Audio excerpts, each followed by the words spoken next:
سلام كما تخونو كبراتنا كبرانا تخاتلتي تقراي برودكاست سربيس حدشتن أقدسن حابريتاتاتنهم لايك شير سبسكرايب مقبارك تكاتولنا بخبر بمعدامنا بزرزراتهم كنسقاقركم أيت أمان إلى صفاك أنيعو تباهيلو لهم بريزيدنت جنرال تادس ورده مبرهي هيبو لهم بخالي وقن أب تقراي أبزعمت راح حدا 238 ديانو كاب سلطانهم كمزلاقو تقليزهم أيت أجيتات وردا تشيم وزلو أما خاري مبرع أفريكا زبل مزنت زينة برن نخلت أكلات علمان مقبار حدش زغمان مخانو تسمع اللهم كرمي أوارح أيت أجيتات وردا كاب مقالة أمليت وزبل زينة زسرحة ستالين قبر سلاسي بوغانو معدا لقي سلام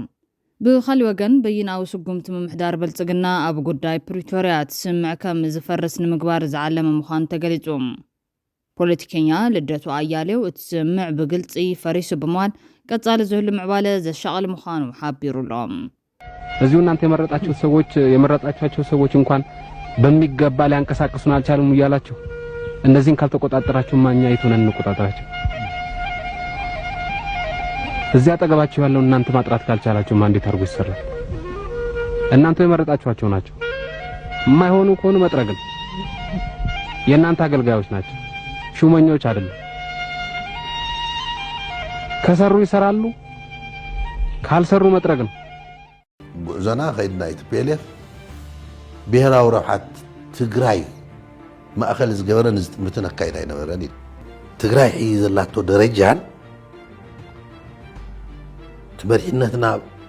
ዝሓስቦ ዘሎ ደረጃ አይጣዓም وحال حدا شعكو وانا مرحي بمخاني ناتي ودقتي نتግራይ ودي اوالكاكو اغرخ تقبر لك تقبل كثر لك اذا اغرت غيرك ها ካብ ስልጣን ምልቃውንኮ بقعتي لا تفلا لا يدلينا كابو مبزعكم كنسا هريد مخاني شكر فطيرنا لنا زبل من زل مخاني شكر اي فطر خد راح يكون مليون حاجه غازو ليدرشيب تملس تبروني زي تقراي برودكاست سيرفيسيوم ابز ساعات زي نايزياتومن كالوت اگدست زبلنايوم اواناوي معبالتاتن كنكافلكم بنا كومشن تادسو تقراي ناب ماخلات ديموبلايزيشن كنأتوم زنورنا تملستي بسنك حزرت ندادي كنقبل لايكالنا نيلوم ناب ماخلات ديموبلايزيشن كنأتوم زنورنا ملست تقادلتي بسنكي حزرت ندادي كنقبل لايكالنا نيلو كومشن تادسو إثيوبيا جنفر تقراي أب كل زقنتن ماخلات ديموبلايزيشن تقنان مستخخال لصريتن تغيرلن تملستن مقبال تدالين كمزلوا حبيرولهم بخالي زينام أب تقراي أبزعمت راح حدا 238 ديانو كاب سلطانهم كم زلقاقو تقليزهم ناتنتن زي شاراونتن أبات فردي أب حدقا يركب دما تباهيلو لهم محبر ديانو كل تقراي أبزعو حبريتا أبزعمت راح أب تقراي حدا 238 ديانو بسنك تحوت دموزن سنت ناتنت فردن كاب سرح كم زت سنابتو عفليتهم بريزيدنت محبراي تداوي تايل سلاسي قداي دحنتن ناتنتن ديانو زت حساس مخان قليزو نديانو حزرت موياوي ناتنت نكيهلو أبركتو يقبر آلو يلولا بتوساخي فاينانساو خونتات اتفرداو أكال زت حساس بيو ديانو تحوت دموزي خفلم طرح زيكونس روغو هيوات زرقاقتو مسارتاو طقمات طقمون يقود لومي بلاي تداويت بوزحات سمويان انو عالم يخون نسدروم كمرح سلا زيخلو طرح سرحهم قريفهم يخادو آلو بتوساخ دمات اتتاو سقاتن متفانات انتنون نعاتهم بدوهم خانو قليتهم أب تقراي حقنيا سرعة فردي لنكبلو بريزيدنت اتمحبر قليتهم يوم ديانو بزعوا مسرح فردي كابيت فرد وزاب زركبو الكسبات حتتو آلو كتتل دما يقبر لمالو ناب مزقب بيت فردي كي ترفا ياتو إيلوم ازي دما بزي فرحن تاطن سرحهم كيف تسمو كم زعقتهم أبريهو لهم ناب كالي حبريتات سقاقيرنا بينا أو سقمتي ممحدار بلتقنا وقداي بريتوريات سمع كم زفرسن مقبار زعلم مخان تقليتهم ولتكيا لدتو أياليو تسمع بقلت فريسو بموال قصال زهل معبالة الشغل مخانو حابيرو لهم وعلى بريتوريا تقندشتو حقا من قسطاو سرعات من ملاسي زبل ازمالت تخصدو مسبلة تمزابلت مستملسو قزاتو حدنت مسترقاقة DDR مستفزمة امونغو فرمت اكالاتن بوليتكاو دردر يكايدي زبل بوليتكاو دردر مستخايدة تقراي فيدرال زلو اوكلنا بارلاما بيت مخر منسترات بيت مخر فيدريشن ይመለሰላ ዝብል እኳ እንተኾነ እዚ ኩሉ ከይኾነ ግን አብይ አሕመድ ነቲ ስምምዕ ዘየኽብሩ ስጉምትታት ይወስድ ከም ዘሎ ይፍለጥ እዮም። ፖለቲከኛ ልደቱ አያሌው ስምምዕ ፕሪቶሪያ ፈሪሱ እዩ እቲ ንዑ ተኪኡ ዘሎ ኪዳን ዝብል ሰነድ ናበይ ከብፅሕና ክብል ሓቲቱሎ። ኣይተ ልደቱ አያሌው ኣብ ዘርግሖ ጽሑፍ ስምምዕ ፕሪቶሪያ ድሕሪ ምፍራሙ ኣብ ዝነበረ ቅንያት ውዕል ፕሪቶሪያ ዝሕዝንን ዘሐጉስን ዘተሓሳስብን ዝብል አርእስቲ ዘለዎ ጽሑፍ ዘርጊሑ ከም ዝነበረ ብምዝኽኻር ዘሕዝን ዝበለሉ ምኽንያት እቲ ብፖለቲካዊ ዘተክውዳ ዝኽእል ዝነበረ ኣፈላላይ ሕወሓትን አብይ አሕመድን ናብ ኩናት ተመሪሑ ብሚልዮናት ዝቑፀሩ ህዝብና ምጥፍኡ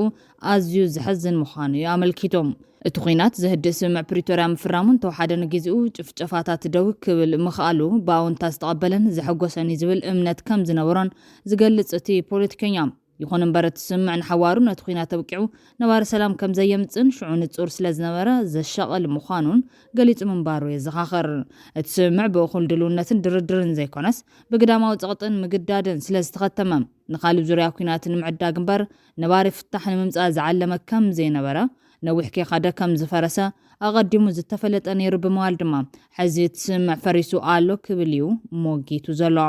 ስምምዕ ፕሪቶሪያ ካብ ዝፍረም ዳርጋ 2 ዓመት ኮይኑ ከም ዘሎ ነቲ ስምምዕ ንምትግባር ምስ ፌደራል መንግስትን ሕወሓትን ኣፈራርምትን ብምምኽኻር ዝተመስረተ ጊዜያዊ ምሕዳር ትርጉም ዘለዎ ስራሕ ከይፈጸመ ብኣይተ ጌታቸው ረዳ ዝምራሕ ዝነበረ ጊዜያዊ ምሕዳር ብናይ ደገ ብብልጽግና ከምኡውን ብውሽጣዊ ውድባዊ ቃልሲ ሕወሓት ብዘይ ዝኾነ ዝጭበጥ ውፅኢት ብፍቓዱ ዘይኮነስ ብሓይሊ ካብ ስልጣን ምውራዱ እቲ ስምምዕ ምፍራሱ ዝጥቅሙ ነጥብታት ከም ዘለዎ እዩ ገሊጹ ዘሎ። ክልቲኦም ፈረምቲ ንውፅኢታውነት ስምምዕ ፕሪቶሪያ ንሕድሕዶም ክወቕሱ ክፍትኑ ንዕዘብ ኣለና ዝብል ኣይተ ልደቱ አያሌውም ብውድብ ፕረዚደንት ኮይኑ ዝተመረፀ ኣይተ ጌታቸው ረዳ ስምምዕ ፕሪቶሪያ ተግባራዊ ዘይምዃኑ ሓላፍነት ናብ ሕወሓት ምሽካሙ ንብልጽግና ናፃ ክወፅን ክዕንደርን ከም ዝገበረ እዩ ዘመልክት። ኣይተ ጌታቸው ረዳን ሓደ ወገን ማለት ንሕወሓት ጥራሕ ዘሰክም ውድቀት ካብ ተሓታትነት ንምምላጥ ዝግበር ፈተነ እንተዘይኮይኑ ነቲ ስምምዕ ብዘይምትግባሩ ፌደራል መንግስቲ ሕወሓት ወይ ጊዜያዊ ምሕዳር ብፍሉይ ይኹን ብውልቂ ተሓተቲ ዝግበረሉ ምኽንያት የለን። ንነብሶም ዝሕስቡ እንተዘይኮይኖም እቲ ስምምዕ ግዜ ንምዕዳግ ዝተፈረመ ናይ ይምሰል ስምምዕ ምንባሩ ብተግባር ፈፂሙ ከም ዘይሽረፍ ካብ መጀመርታ ተፈሊጡ ዝሓደረ እዩ ዝብል ሞገት እዩ ዘቕርብ።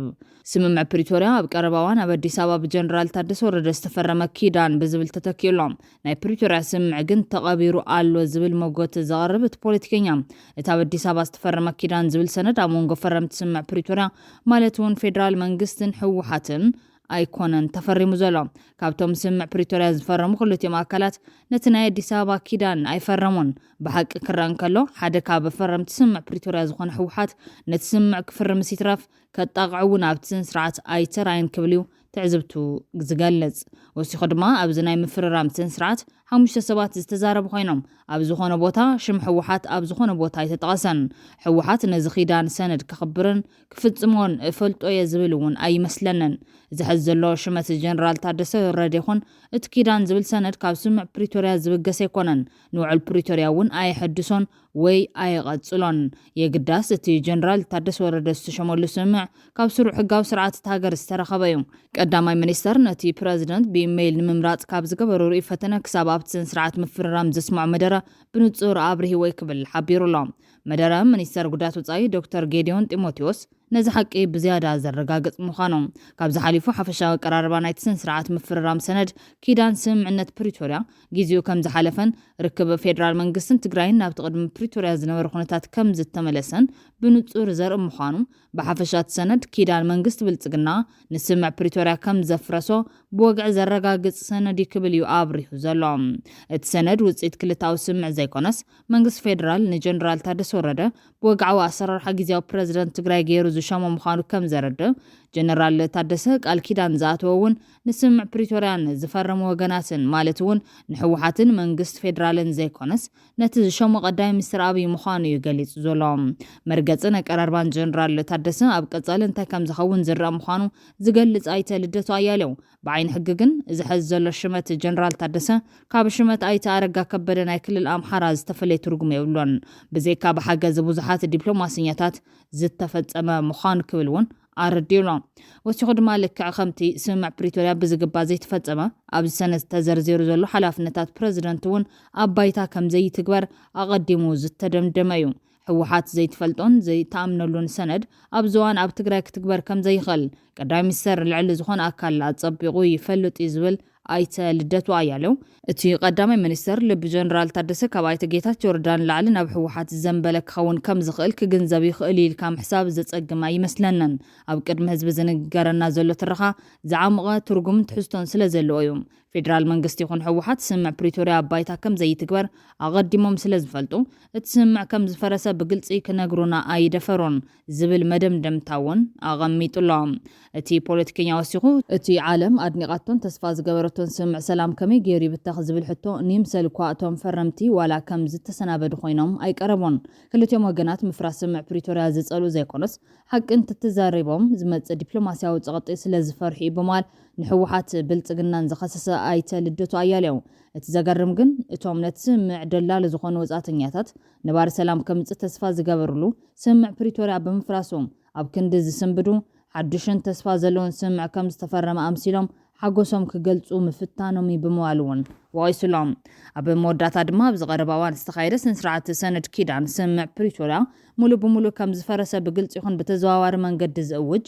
እዚ ድማ ሰላማዊ ኩነታት ትግራይ ንምድልዳል ዘይኮነስ ንኻሊእ ዙርያ ኩናት ንምድላው ዝዓለመ ስርዓታዊ ፕሮፓጋንዳን ዲፕሎማስያዊ ፆታን ምዃኑ ብቐሊል ምርዳእ ይከኣል ዝብል ልክዕ ከምቲ ስምዕ ፕሪቶሪያ እቲ ኩናት ንጊዜኡ ደው ክብል ክሳብ ዝኽእል ዝሕተት ክንቅበል ኢና ብዝብል ቃል ዝተፈረመ እቲ ሕዚ ዘሎ ሰነድ ስምዕ እውን ዝተሓተተ ክንቅበል ኢና ብዝብል ቃል ዝተፈረመ ይመስል ከምዚ ዝበለ ኢደወነናዊ ስምዕ ግዜ ካብ ምዕዳግ ወፃኢ ካሊእ ዕላማ ወይ ትርጉም የብሉን ብናተይ ረኣያት ሓድሽ ዝተመዘዘ ጀነራል ታደሰ ነቲ ዝፈረሞ ሰነድ ኪዳን ከተግብር ከም ዘይኽእል ካብ ማንምና ብዝበለፀ ይርዳዩ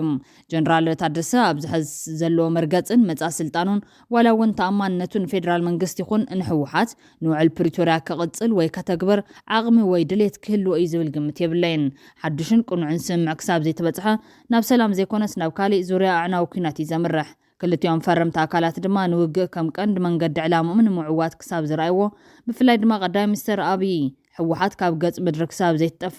ስልጣነ ኣይነብርን ዝብል ስክፍታ ክሳብ ዘይቋረፀም ኣብ መንጎኦም ሓቀኛን ተግባራውን ስምዕ ክፍርሙ ፈጺሞም ኣይኽእሉን እዮም ብምባል ሓሳቡ ይገልጽ ኣብ መወዳእታ ድማ ስምዕ ፕሪቶሪያ ድሕሪ ሕዚ ነቲ ንግዚኡ ዝፈጠሮ ተዛማዲ ሰላም ናይ ምዕቃብ ዕድል የብሎን ሓድሽ ሰነድ ኪዳን ኣዲስ ኣበባ ንፕሮፓጋንዳን ዲፕሎማስያዊ ፆታን እምበር ሓቀኛ ናይ ሰላም ኣጀንዳ ኣይኮነን ክብል ገሊጽዎ ኣሎ ሃገርና ነባር ሰላም ክትረክብን ካብ ህላዊያዊ ዕንወት ክትድሕ እንተኮይና ነቲ ዘረባን ተንኮልን ዶ ቢልና ንቕንዕናን ዝርርብን ድርድርን ክንግዛእ ገደን እዩ እንተዘይኮይኑ እቲ ኩናት ክበልዐና ብምባል ድማ ደምዲሙሎም ናብ ካሊእ ሓበሬታ ተሰጋጊርና ኣይተ ኣማኑኤል ኣሰፋ ቀኒዕዎ ተባሂሉሎም ፕረዚደንት ጀነራል ታደሰ ወረደ እውን መብርሂ ሂቡሎም እቲ ካቢኔ በቢሮ ሲቪል ሰርቪስ ተዳልዩ ዝቐረበሉ ኣወዳድባ ኣብያተ ዕዮ መሰረት ገይሩ ዘተዩ ኮይኖም ድሕሪ ሰፊሕ ምይይጥ ምክያድ ድማ ብሙሉእ ድምፂ ኣጽዲቕዎ ኣሎ እዚ ኣወዳድባ ነቲ ኣብ ስራሕ ዝጸንሐ ብመሰረቱ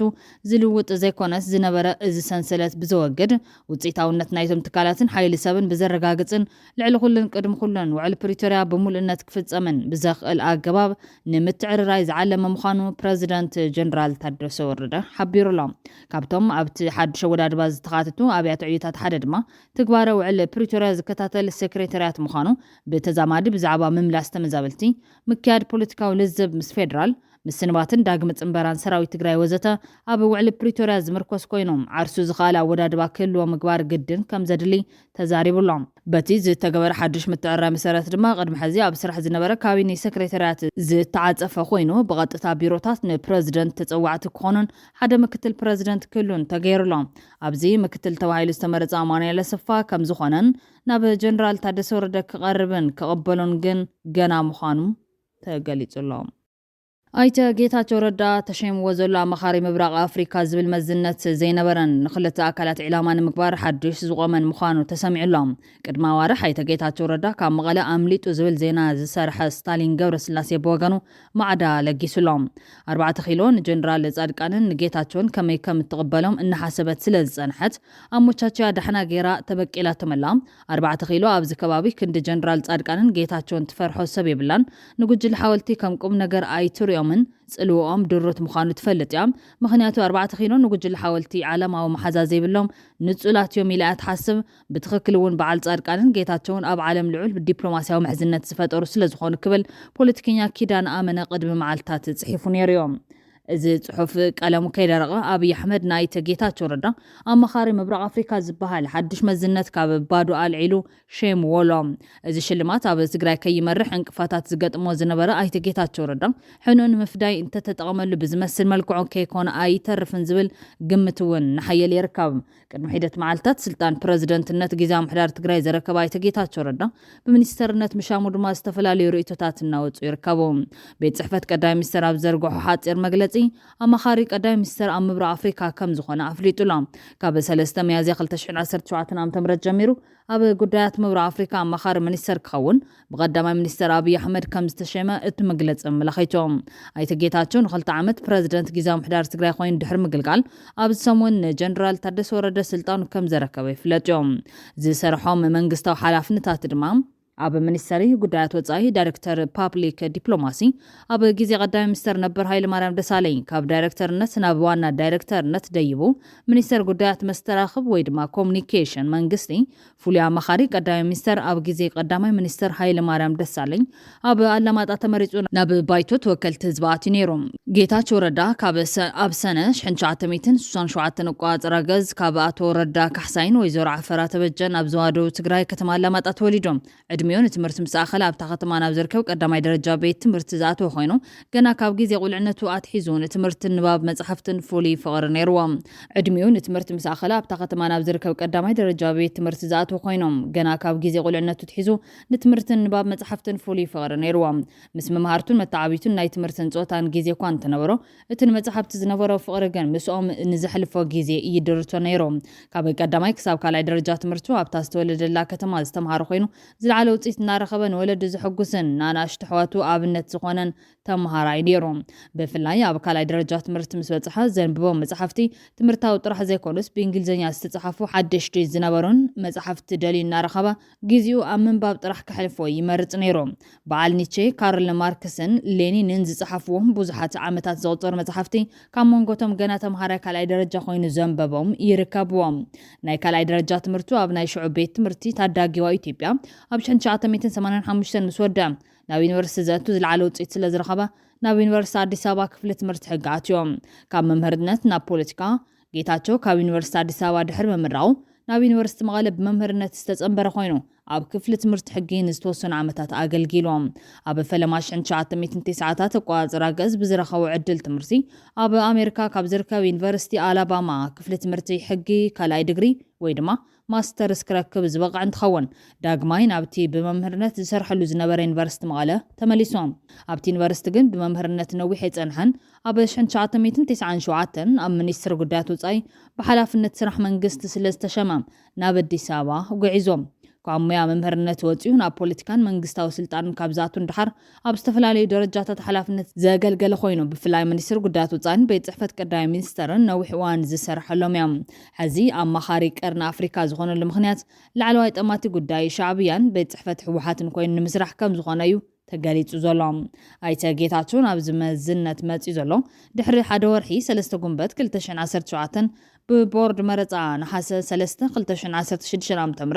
ንሕወሓት ተዋሂቡ ዝነበረ ጊዜያዊ ፍቓድ ክስረዝ ገደብ ጊዜ ኣብ ዝተቐመጠሉ ወቕቲ እዩ ዝኸውን ዘሎ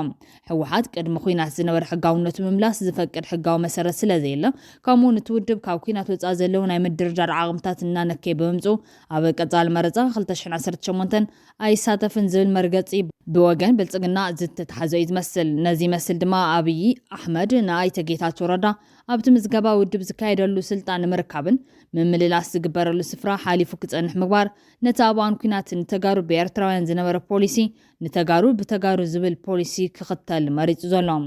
እዚ ኩሉ ዝኾነ ብሰንኪ ዕሙትን ድሑርን ፖለቲካዊ ኣካይዳ ናይቶም መራሕቲ ኮይኑ ነዚ መፍትሒኡ ህልኽን ጨለልቃ ንኸድካ ሰብካ ምድፋን ምሲጣንን ዘይኮነስ ካብ ጸለመን ጽለን ወፂኻ ብሄራዊ ምትኻብ ዘምጽእ ዕርቂ ብህፁፅ ምትግባር ምዃኑ እዩ ዝግለጽ ዘሎ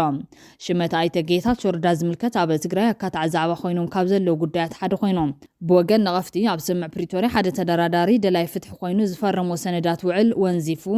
ኣገልጋሊ መደራደርቱ ካውን ምውሳኑ ትጽቢት ብዙሓት ኣይነበራን ኣብ ኢትዮጵያ ቅድሚ ጽንተት ድሕሪ ጽንተትን ትግራይ ቁጽሮም ዘይነዓቑ ሚኒስትራት ኣብ ግዜ ስልጣኖም ኣብ መላእቲ ሃገር ዝተፈጸመ ገበን ዝቐደመ ብልክዕና ንሕተት ካብዚ ንላዕሊ ግን ክንቅጽል ኣይንፈቅድን ኢሎም ካብ መዝነቶም ደቂቖም ወይ ተሰዲዶም እዮም እቲ ዘደንጹ ድማ ዝሕዚ እውን እቲ ገበን ኩናት ኣብ መላእቲ ሃገር ይቕጽል ምህላው እዩ ገና ኣብ ቅድሜና እውን ንኤርትራ ሓዊሱ ካሊእ ደማዊ ኩናት ዝጽበየና ዘሎ ይመስል እዝታት ተደሚሩ ኢትዮጵያ ከም ሃገር እቲ ስርዓት ድማ ምስ ትካላቱን ዝፈጸሙ ዓለም ለኸ ገበናት ኩናት ናይ ግዜ ጉዳይ እምበር ኣብ ዓለም ለኸ መጋባእያ ቤት ፍርዲ ምቕራቦም ዝሰርፍ ኣይኮነን ስለዝኾነ ሕዚ ትረፍዶ ኣብ ጎኒ እቲ ብደም ሚልዮናት ዝተጨማለቐ ስርዓት ሚኒስተር ኮይንካ ክትሽወም ካብ ዝሪኡ ዕሪኻ እትርሕቐሉ ግዜ ይክብሉ እዮም ነቒፎም ዘሎም ካልኦት ነቐፍቲ ድማ ኣብ ቀረባ ኣብ ትግራይ ዝፍጠር ፖለቲካዊ ቅልውላው ጎንፅን ምህላው ዘይተርፍ እዮም ካብዚ ኣንጻር ኣብ ቀረባ ርሕቐት ጌታቸው ንኣብይን ብልጽግናን ኦሮሞን ዝህቦ ረብሓ ክህሉ ከም ዝኽእል ኣስሊሖም ክኸውን ይኽእል ጌታቸው ይግበሮ ኣይግበሮ ብዘይገድስ ኣብይ ንጌታቸው ኣርሒቑ ንዘይምስዳድ ንናይ ጽባሕ ካሊእ ድራምኡ ክጥቀመሉ ብምሕሳብ እዩ ኣቕሪቡ ዘቐምጦ ዝብሉ ዘለው ኮይኖም ኣሸያይማ ጌታቸው ድጋፍን ማሕበራዊ መሰረትን እውን ኣብ ግምት ዘእትዎ እዩ ጌታቸው ካብ መንእሰይ ክሳብ ዓብይ ካብ ምሁር ክሳብ ዘይተምሃረ ድጋፍ ኣለዎ ናብ ዝኽፋል ሕብረተሰብ መውረድን መራኸብን መሳልል ጌታቸው እዩ ብዓይነ ልሂቃን ብልጽግና ኦሮሞ ኣብ ትግራይ ንዘለዓለም ሽርሕን ማሕበራውን ፖለቲካዊ መሰረቱ መትሓዚ ክግልገሉ ደልዮም እውን እዮም ጌታቸው ብዓይነ ልሂቃን ብልጽግና ኦሮሞ ንጽባሕን ሎምን ንፖለቲካዊ ሽርሖም ከገልግል እዩ ዝሓፂዎ ዘሎ ንሱ ይድለ ወይ ይግበረሎም ኣይግበረሎም ብዘይገድስ ዝብል ትዕዝብቲ ድማ ኣካፊሎም ኣለዎም ካሊያ ሞንጎል ሂቃን ብልጽግና ኦሮሞን ሕወሓትን ዘሎ ጎንፂ ሕዚ እውን ገና ኣይተፈትሐን ጌታቸው ብሕወሓት ዝተበደለን ናይ ባዕሉ ሕወሓት ዝብል ጉጅለ ስለ ዝሓዘን ኣብ ሞንጎል ሂቃን ብልጽግና ኦሮሞን ሕወሓትን ኣብ ዝግበር ምትፍናን ጌታቸው ውሽጣዊ ዝነበረ ጥራሕ ዘይኮነስ ብስሩ እውን ናይ ባዕሉ ጉጅለ ሕወሓት ዝሓዘ ስለ ዝኾነ ጽቡቕ መጻወቲ ካርዲ ክጥቀምሉ ዝሓሰቡ እውን ክኸውን ይኽእል እዩ ዝብል ሓሳብ ኣቕሪቡሎም ብተወሳኺ ኣብ ሞንጎ ዳሕወሓትን ኤርትራን ክፍጠር ዝኽእል ርክብን ስዒቡ ዝመጽእ ናይ ሓይሊ ኣሰላልፋን ዝምልከት ካብዚ ንላዕሊ ድማ ጌታቸው ናይ ለውጢ ድሌት ኣብነት ኮይኑ እዮም ኣብ ትግራይ ምንቅስቓስ ክፈጥር ይኽእል ደጋፍ ኣለዎ ክዛረብ ይኽእል እዩ ክመርሕን ከተሓባብርን እውን ይኽእል እዩ ምስ ኣብ መሬት ዘሎ ነዚ ከገልግል ዝኽእል ክፋል ሕብረተሰብ እውን ጽቡቕ ኔትወርክን ርክብን ኣለዎ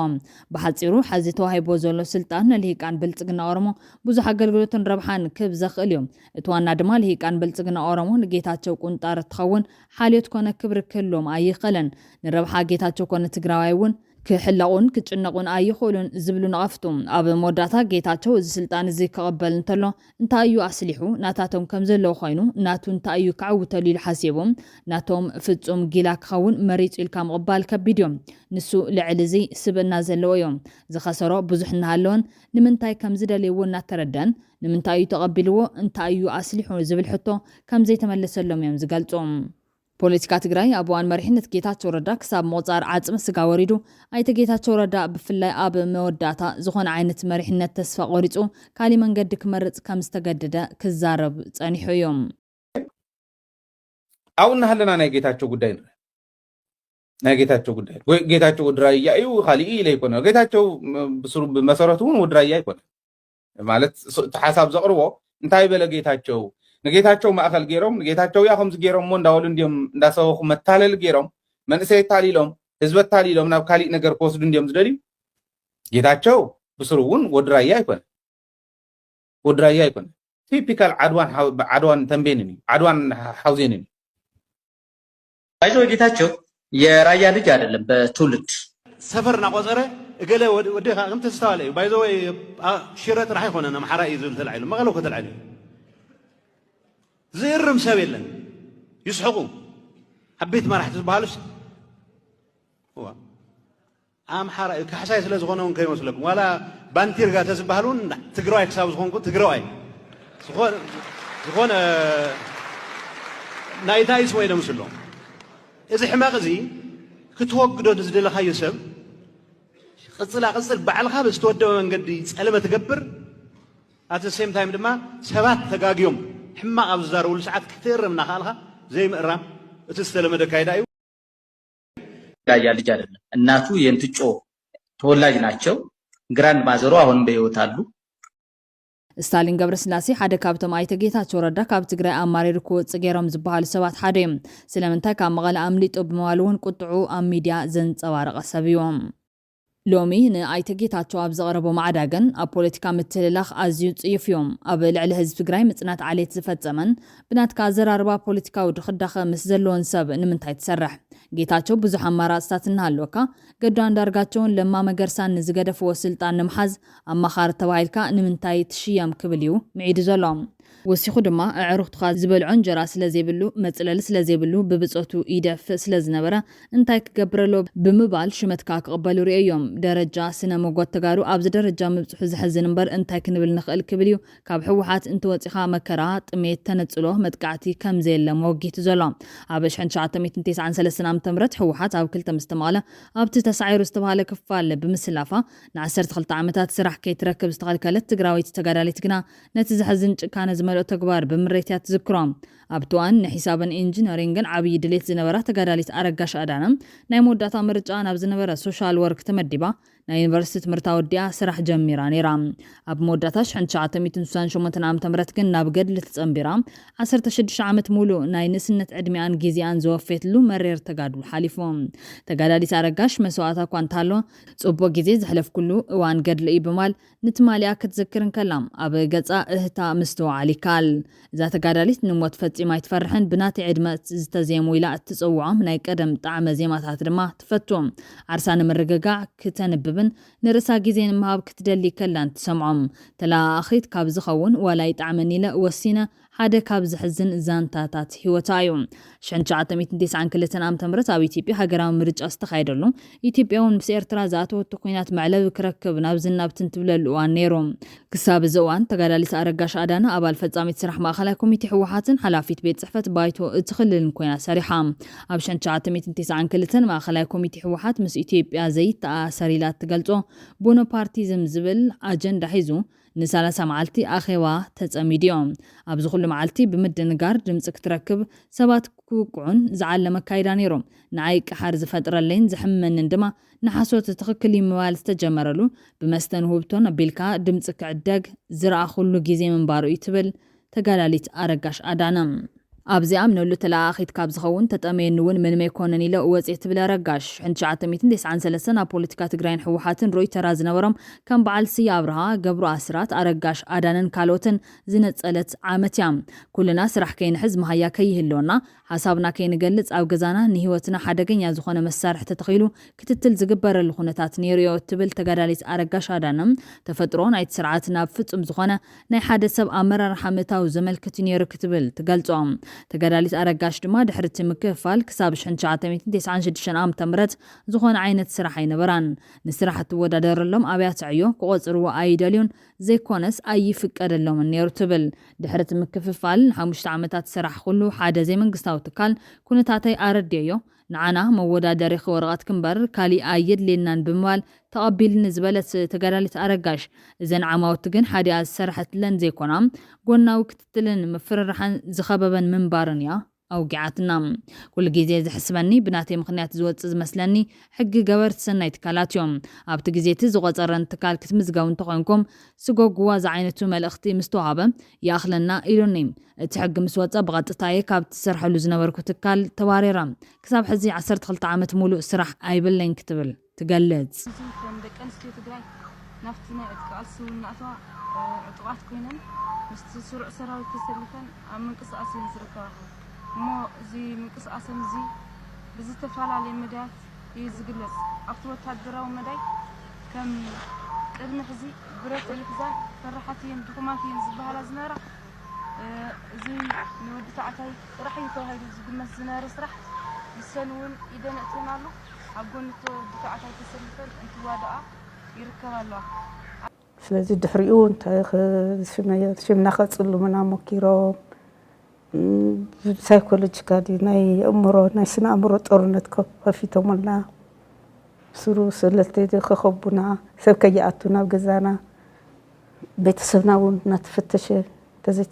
ተደልዮም የእትዎ ተዘይደልዮም ተመለስ ይብልዎ ኣብ ሳልሳይ መዓልቱ ይኣስርዎ እቲ ቤተሰብ ብዙሕ ኢሉ ክውል ዝኾነ ጦርነት ተገይሩልና እዩ ግን ምንም ተሰዊና እኳ ተያው ክንስዋዕ እኳ ኸይድና ኢልና ኸይድና ነርናስ ስራሕ ጀሚረ ነይረ خندي بثلاث عمت جزء من السرح نتم تقصر كلهم مسرابت وصوان نقول أبدي وان جميرو تحرب الرشا أيتم مزجون إنجي أنديم دقنا مزجوا تهايلو قال أي مزجوا يتجورون زي أتزي وزي تهايلو وزي أنا نخس عند زيز خير أيتولعويو أيتنبرويو هذا لا أيتنبر دموز نتحرزي هاي الليوة تم ياخد نتحرت أمها قاوي إدخت يا وكأسوق تليا ينقروا مثلاً ندق خطوة فتنك هاي ويكون يرمز دحر الجمهورية قد تدخل كده نير تمرتون رخيبة نير سكولارشيب لماستريت شو انتنا باسبورتين وكنت هايلك تعرف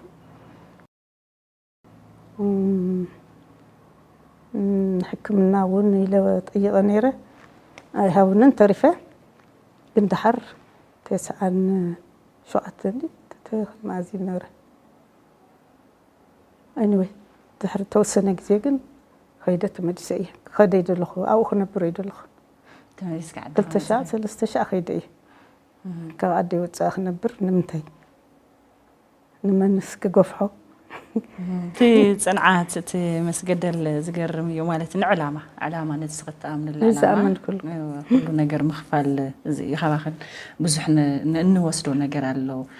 ተጋዳሊት ኣረጋሽ ኣዳነን 12 ዓመታት ድሕሪ ምስ ሕወሓት ምባሳ ዝበሃል ስሩዕ ስራሕ የብላን ብሰንኪ ናይ መንግስቲ ዘይቆንዕ ውሳነ ከም ሳዕቤን ድማ ኣብ ከርፋሕ ናብራ ነይራ ገለገለ ወገናት ንዓ መሕገዝ ዝኸውን ንሞራል ዝኣክል ናይ ገንዘብ መተኣኻኸቢ መደብ ጀሚሮም ነይሮም ሕወሓት ከም ውድብ ልሂቅ ትግራይ ከም ልሂቅ ንፉዓት መራሕቲ ፈጢሩ ብምምንቃይ ንጓኖት ኣሕሊፉ ዝህብ ምዃኑ ዶክተር ኣርከብ ዕቁባይ ዶክተር ቴድሮስ ኣድሓኖም ፕሮፌሰር መድሃኒት ታደሰም ኣይተ ጌታቸው ረዳ ኣይተ ተወልደ ገብረ ማርያም ካልኦት ብዙሓትን ካብ ትግራይ ተረጊሖም ተባሪሮም ዓለምን ኢትዮጵያን ይጥቀማሎም ኣለዎም ናይ ኣይተ ጌታቸው ረዳን ዶክተር ቴድሮስ ኣድሓኖምን ከይዲ ብፍላይ ዝመሳሰለ ምዃኑ ፖለቲከኛ ገብረ መስቀል ካሳ ከጠንቅቕን ጸኒሑ እዮም 2009 ዓመተ ምህረት ብምክትል ቀዳማይ ሚኒስትር ኢትዮጵያ ደመቀ መኮነን ዝምራሕ ጉጅለ ሱፐርቪዥን ኢህወደግ ኣብ ቤት ጽሕፈት ጉዳያት ወጻኢ ሚኒስተርነት ዝነበረ መሰረታዊ ውዳበ ኢህወደግ ገምጋም ኣፈጻጽማ ገምጊሞም እታ ጉጅለ ኣብ መወዳእታ ቤት ጽሕፈት ጉዳያት ሚኒስትር ኢትዮጵያ ናይ ኢህወደግ ፖለቲካዊ ህይወት ዘይብሉ ቤት ጽሕፈት ተባሂሉ ተደምዲሞም ኣብቲ እዋን ሚኒስተር ጉዳያት ወጻኢ ኢትዮጵያ ነቲ ቤት ጽሕፈት ዝመርሖ ዝነበረ ዶክተር ቴድሮስ ኣድሓኖም ነይሩ ደመቀ ኣብቲ እዋን ቀዳማይ ሚኒስትር ኢትዮጵያ ዝነበረ ሃይለ ማርያም ደሳለኝ ብዝረኣዮ ዝነበረ ድኹም ናይ መሪሕነት እጃም ካብ ስልጣኑ ምእላዩ ከም ዘይተርፋ ኣሚቶም ዶክተር ቴድሮስ ኣድሓኖም ኣብ ቀጻልን ቀዳማይ ሚኒስትርነት ከየወዳድሮ ብምሕሳብ እዩ ነዚ ሪፖርት ኮነ ኢሉ ተሊሙን ኣዳሊዎም እቲ ዝገርም ግን ኣብቲ መሰረታዊ ውዳበ ዝነበሩ ብዙሓት ተጋሩ ኣባላት ውድብ ንብጻዮም ዶክተር ቴድሮስ ገዲፎም ንሓሳብን መሰሪ ተግባርን ደመቀ መኮነን ደጊፎም ጠጠው ኢሎም ብምባል ነቲ ኩነታት የዘኻኽር ብምቕጻል ድማ ኣብቲ እዋን ዶክተር ቴድሮስ ኣድሓኖም ሰፊሕ ናይ መላ ህዝቢ ኢትዮጵያ ድጋፍ ዝነበሮ ኣዝዩ ተፈታውን ጠንካራን መርኣያ ዝኸውን መራሒ ነይሮም ኢትዮጵያ በመሪሕነት ዶክተር ቴድሮስ ኣድሓኖም ዓለም ለኻዊ ተቐባልነትን ተጽዕኖን ከምኡውን ዲፕሎማስያዊ ርክባታ ኣብ ዝለዓለ ጠርዚ ዝበጽሐሉ እዋን እውን ነይሮም ካብዚ በትጽራር ግና ኣብቲ እዋን ናይ ቃልሲ ብጾቱ መሳርሕቱ እንከይተረፉ ንዶክተር ቴድሮስ ክረ ዝብል ህዝበኛ ወይ ድማ ፖፑሊስት ናይ ምዕራባውያን ኣተሓሳስባ ዝተጸናወቶም ካብ ዓቐን ላዕሊ ኣልኮላዊ መስተ ዘዘውትር ካብ ሸራተን ሆቴል ብዙሕ ግዜ ዘይፍለም ኣብ ስታድየም ከም ኣርቲስት ጊታር ዝወቅዕ ዝጫወት ንመሪሕነት ሕወሓትን ኢህወደግን ዘይምጥን እናተባሃለ በብመድረኹ ይዝንጠል ነይሩ ከምቲ ሎሚ ፕረዚደንት ጊዜያዊ ምሕዳር ትግራይ ዝበሃሉ ዘሎ ማለት ይብል እቲ ዓሚይ ንመጠንቀቕታ ወፂኡ ዝነበረ ጽሑፍ ከም ውጽኢቱ ድማ ወርሒ ሕዳር 2009 ዓመተ ምህረት ብወርቅነህ ገበየ ተተኪዮም እቲ ኣብ ሚኒስትር ጉዳያት ወጻኢ ዝነበሩን ዶክተር ቴድሮስ ክትኩኡ ዝሓልሙን ዝጎጃጀሉን ዝነበሩ ኩሎም ማይ ዓኺቶም ተሪፎም እዚ ክስተት ንዓይ ሕወሓት ካብ ፖለቲካ ኢትዮጵያ ዝተወገደትሉ ናይ መጀመርያ ምዕራፍ ነይሩ ኣብቲ እዋን ውሕዳት ለባማት ኣብ ልዕሊ ዶክተር ቴድሮስ ዝግበር ዝነበረ ወፍሪ ጸለምን ምንኣኣስን ከቢድ ዋጋ ዝኽፍልን ዘይተጸንዐን ገምጋም ኢሎም እኳ ምኽሪ ሓሳብ እንተቕረቡ ዝሰምዕ ግን ኣይነበረን ዝበሉ ኮይኖም ብናይ ውልቀ ጻዕሩ ዓሚቕ ምህራዊ ዓቕምን ናይ መሪሕነት ጥበቡን ዋና ዳይሬክተር ትካል ጥዕና ዓለም ዝኾነት ዶክተር ቴድሮስ ኣድሓኖም ብዓለም ለኸ ደረጃ ዘመዝገቦም ዓወታት ገዲፍካ ኣብታ ከባድን ጸልማትን እዋን ሙያዊ ስነ ምግባሩን ክብሩን ሓልዩ ንህዝቢ ትግራይን ካልኦት ኣብዛ ምድሪ ዘለው ዝተገፍዑ ህዝብታትን ንምሕጋዝ ዝኸዶ ርሕቐት ኩልና ርኢናዮ ኢና ብሞይኡን ናይ መሪሕነት ጥበቡን ሊቅ ዓለም ምዃኑ ዓለም ብዓለም ኣመስኪራትሉ ዶክተር ቴድሮስ ኣድሓኖም ሎሚ ኣብ ዓለምና ካብ ዘሎ ኣዝዮም ውሑዳት ወሰንትን ተጽዕኖ ፈጠርትን መራሕቲ ሓደ እዮም ውድብ ሕወሓት ኣብ ከቢድ ናይ ጥፍኣት መንገዲ ምንባሩ ግና ዶክተር ቴድሮስ ኣብ 2008ን 2009ን ኣብ ካርታ ሰሪዎች ኤጀንሲ ኣብ ልዕሊኡ ይግበሩ ዝነበሩ ናይ ውድብ ገምጋማት ህያው ምስክር እዮም ብምባል ገሊጹሎም ሎሚ ድማ ካብዚ ናይ ስሕተት መንገድናን ዓርሰ ባዓርስና ምንዓቕን ምጽልላምን ምጽርራፍን ምዝልላፍን ዘኽፍለና ረዚን ዋጋ ተገንዚብና ዶ ተገንዘብናን ንዓኹም ክንገድፎም ጉዳይ ፕሬዝደንት ጌታቸው ረዳ እውን ካብ ጉዳይ ዶክተር ቴድሮስ ኣድሓኖም ዝተፈለየ ኮነን ፕሬዝደንት ጌታቸው ረዳ ፖለቲካን ጸጥታን ቀርና ኣፍሪካን ዓለምን ነፍዩን ማሚን ዝፈልጥ ሊቅ ፖለቲካ ዓለምና እዮም ከም ዝኾነ ሰብ ግና ዝጎድልዎ ነገራት ክህልዎ እዮም ጉድለታቱን ምምላእ ብብጻይነት መንፈስ ሓግዝዎም ካብ ዝወጻኢ ብሽም ጉባኤ ፕሬዝደንትነት ጌታቸው ረዳ ካብ ስልጣኑ ንምእላይ ምጉጅጃል ምጽላምን ምሙካርን ግና ፖለቲካዊ ዓርሰ ቅትለት ምፍጻም እዮም ጌታቸው ኣይድሕን ንስኹም ኣይትድሕኑም ህዝብን ኣይድሕን ክብል ገብረ መስቀል ካሳ ለሚኑ እኳ እንተነበረ ሰማዓገን ኣይረኸበን نمبر نزح حيل زي تم بصوت نحنا مس بصوت نواجع نحنا بعدنا تيدي فينا سراويتنا رناينا بصوتنا نواجع عندلين يكون نمبر دزني بتعينا بفلات يكون بزي فلات زح واحد زبال حيل من شعبي وجينو كتفو نابصاب وسيدو ناي كورات حواتنا دم مليس وخفسس مكر زلو إذا أكل زي زوم بصوتنا مريحنا نغير زلنا أيه بقى زيوم لعل كورن عرم مرحتن قدامي خوزوص ومجلس جميرنا زرعنايو بقلتي مس شعبي خوينم نتهزبي مليسونا مكره خطونا ناب سقاي خطونا حزبنا مليسونا بچنقت خاطو تግራይ ናይ ውግ ቀጠና ጎራ ዝሓዙ ዘለው ተመልሰይ ናባና ምጽና ህዝብ መልሰይ ኸይሞተና ህዝብ ኸይተሰወና ተመልሰይ ባዕሉ ኣያኾውን ባዕሉ ኣያኾይኑ መሪሕነት ሒዙ ናብ ትግራይ በፉሊ ሓይል ክንኣቱ ኢና ድሌትና ዘሎ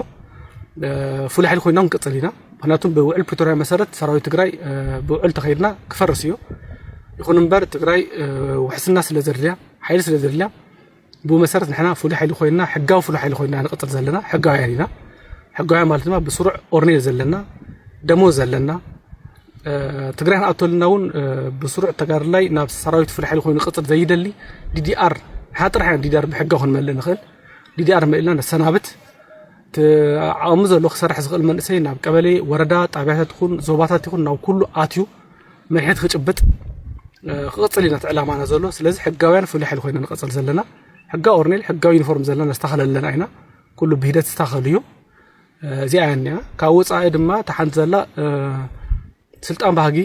سلطان لكم هم وصهم تبهالا ببهالا زي منم شفنفن يلان هو من سي سلطان كركبلو توديو حدش حسب زلو كل من سينا كل بصاي برخاش تنكراتتلون تسوؤلون مانم مرات زنار مت سلطان كحزولو ወይ ድማ ናቱ ኣኒ ፈልጠልካ ኩሉ ይኾነት ዕላማኒ ዓም ዘሎ መንሰ እንዲና ዝተማሃረ መንሰ እንዲና ትመንሰ ዝተማሃሩን ከነምህሮ ኢና ከመሃሪ ይቀጽልዩ ብኡ መሰረት ድማ ናይ ሰራዊት መሪሕነት ሒዙ ቀጽልዩ ፍላሕ ሆኖ ቀጽልዩ ብናይ መንግስታዊ መዋቕራት ኣቱ ቀጽልዩ ለውጥ ከምጽዩ በቃ እዚ ያኒ አቋም ስለዚህ ምንም ዘተሓባ ነገር ይወሉን እዩ